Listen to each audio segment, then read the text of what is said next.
حاجة دمشقة حد مودة مركز دارات ضم اسكت هنا نوم هرتي iyo absamo meesha waxa joogayna waxa dhimashada aynu ka badnay waxa way ka yaraha badnayn baad moodaa waxa la xad joogadeerow labada reer inta u tala cadaabta doorta oo la soo kala safta meesha ay soo olashay dib ay soo olashay oo kala biir dagaalka jarada doorta oo degdeg inta ay isugu timaadaan gogol nabada oo ku nabadaynaysta labada reer oo nabadooda ka shaqeynaysa degdeg ugu dhiga oo labada reer soo fudisiya horta waxa fiican waxa sheegaysid ama waxaad ummadda u soo gudbinaysid in aad xoogaal u tahay hadii kale waxa noqonaysaa qof markaas ku caawinaya qofka kale dulmiga uu sameeyo Jamac Shabeel maanta wuxuu sheegay runtii anigu waan ku raacsanahay habar jeclo iyo garxaj anigu waa soo kaymid absamaana waa soo kaymid khasaaraha hadda inaga soo gaaray ciidanka lagu booliska خسارها لا يحات الكس إنك سوق يعني أصلا ما كو أدو حبط كلاين أدو حبط كلاين والله بيقولوا بيستوي بل وما ترى أي بلا مستعملة فاسلوك وعرفوا كذي كل يناد أتك هدي اليوم نبافنا وتكد إن شاء الله تلي توربا كوكا وسراكيل فربنا ما تكون جرتي وكاسات صومر هيك القايو أنه حرام marka ciidanka Puntland marka noolnimeed raasaanada waa iska bedel ciidanka hadda yar xiran wuxuu habar jeclaa waxaan maleynaa in hoosaan loo khaarijinayo waxaan taliyaasha ka ahay saaxiib yaal soo dhawaada muuqaalkan hal fogeyso meel fog gaaro shalay xalay iyo maanta waxa hadlay ina kaahin boqor burmadow iyo Jamac Shabeel markaasi u jawaabaya ina kaahin haddaba saddexdaasi kuma jiro hal qof oo ku hadlay afka dareenka shacabka reer Somaliland maanta Somaliland uma baahna xisbiyo kala aragti duwan uma baahna in mar kale la kala qaybiyo shacabka Somaliland uma baahna siyaasiyiin markaasi kala aragti duwan maanta Somaliland mid kaliya ay u baahan tahay ayna kaga bixi karto xaaladan adag ee maanta ay ku jirto guulo waaweyn ay kaga gaari karto duulaankan lagu soo qaaday dalkeedii dadkeeda ayaa waxay tahay midnimo marka labaad midnimo marka saddexaadna midnimo marka halkaas waxa ka cad Somaliland maanta mid ay ugu baahi badan tahay inay tahay midnimo Soomaalida kale waxay isweydiinaysaa Somaliland bariga hore way adkeed in lagu soo dhirido dagaal la galo Somaliland maanta waxay maraysaa Somaliland in weerar joogto lagu soo qaado deegaanadeeda marka halka waxa ku jirta xigmad marka xigmadaasi meesha ay ka baxdana waxa suurtagal noqotay in lagu soo dhirido dagaal lagu soo qaado Somaliland deegaanadeeda dhowr iyo sano Somaliland ay jirtay guulaha weyn la taaban karo ay gaadhay Somaliland waxa saldhig u ahaa midnimada maanta marka ay midaasna meesha ay ka baxdana waa sababta keentay inay u soo bareeraan cadawgii shalay u soo bareeri waayay Somalilandtii la loodin karo waayay Somaliland maanta midda la isku hayo waa siyaasad iyo doorashooyin cadawgii shalay Somaliland meel u soo maro waayay maanta wuxuu ka faa'iideystay khilaafkaasi doorashooyinka u dhaxeeya siyaasiyiinta reer Somaliland una sii gudbay shacabka si kala qaybina shacabkaasi laakiin mid ayaan leeyahay inta isku maqan tihiin ayuu cadow aan idin kala jeclaana idinku soo maqan yahay idinkana haddaba haddaan u soo laabto hadalka waan kala qaadayaa hadalkii ay media ay ka yiraahdeen boqor burmadow iyo ina kaahin hadalkaasi ma ahayn hadal markaasi ay oran lahaayeen rag deegaankooda duulaan lagu yahay magaaladooda iyo guryahoodana la gubay maanta ayaga laga rabay in ay Somaliland iyo beelaha reer Somaliland ay mideeyaan si loo difaaco Somaliland iyo deegaankoodaba haddaan u soo laabto Jamac Shabeel wuxuu kamid ahaa Jamac Shabeel raggii bariga hore oran jiray ciidamada Somaliland weyn laga soo saaray la sacnad la geeyana og maanta markii ciidankaasi ay tageen og si kastaba ku tagaanay wuxuu ku eedanayaa ciidankaasi Muuse Biixiba in qayb kamid ah dalkii gacantooda ka baxay marka midaasna waxa kamid tahay waxyaabaha jahwarinaya Somaliland iyo shacabka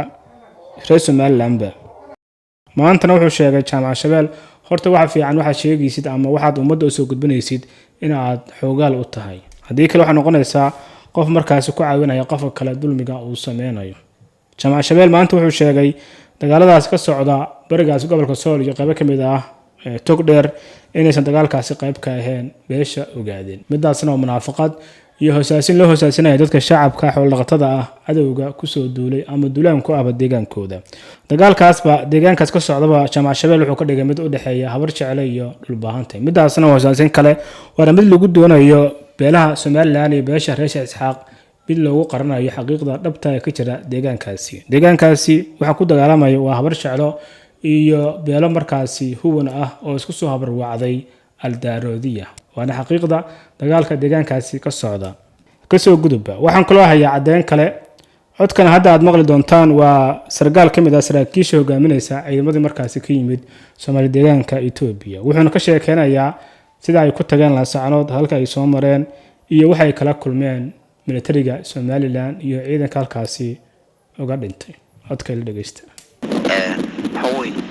horta sideedaba inagu haddaynu nahay absamaha ugu badan hadeer meesha oo ka soo galay iyo meelaha aan soo marnay dadku runtii inta badan waxay siiyaamaa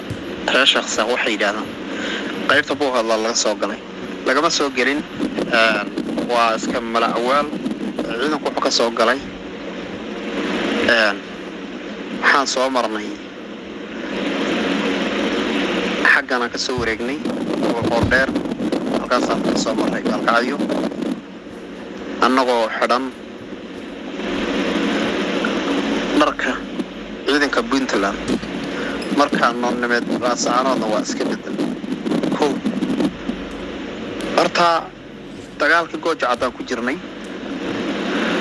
intaan gooja cadaan la jabsan baan ku jirnay khasaaraha hadda inaga soo gaaray ciidanka lagu booliska khasaaraha ilaa iyo haatan inaga soo gaaray horta nimanku aad u xabad ku laayeen aad iyo aad u xabad ku laayeen qoladan hadda aynu maaragtay walaalaha nahay aynu xilka la nahayna runtii ciidan badan baa ka dhintay saraakiil hadda taliya tuur baa ku ka ahaa kulay inaad codka haddii aliyo cunayna dhaafinna waad ku dadaalaysaa insha Allah taliya tuur baa ku ka ahaa oo saraakiil fara badan baa maanta ku jirtay innagana waxaa kamid ahaa inkii la oran jiray naanaysta adag lahaa laba jeer la bedelay xilligii maaragtay Cabdi Ilay oo maaragtay dalka haystay Yusuf Ali Xirs oo maaragtay ka soo jeeday degmada Marsi oo sarkaal adag ah baa naga dhintay adugu isugeyn 17 yaa naga dhintay ayaan taas nimankaan walaalaha naana ciidan badan baa runtii aad iyo aad maaragtay ilaahu naxariistay baa ka dhintay maxaabiista baynu ka badnayn baan jeclahay walaal naga dib maxaabiista daaradahan total marka la isku daray inay naga qaban maxaabiista baynu maaragtay baynu ku dhaanay sida kale xagga dhimashada waxaad moodaa marka daarada dhan isku daray inay nagu harti iyo absama meesha waxa joogayna waxa dhimashada aynu ka badnayn waxa way ka yaraha badnayn baad moodaa laakiin wararka hadda soo baxaya waxa way waa in wararka hadda inaga ina soo gaaray waxa weeyaan ciidanka hadda yar xiran wixii habar jeclaa waxaan maleenaa in hoosaan loo khaarijinayo waxaan taliyaasha ka ahay oo markaa runtii anigu waan ku raacsanahay habar jeclo iyo garxaj sarigu waa soo kaymid absamaana waa soo kaymid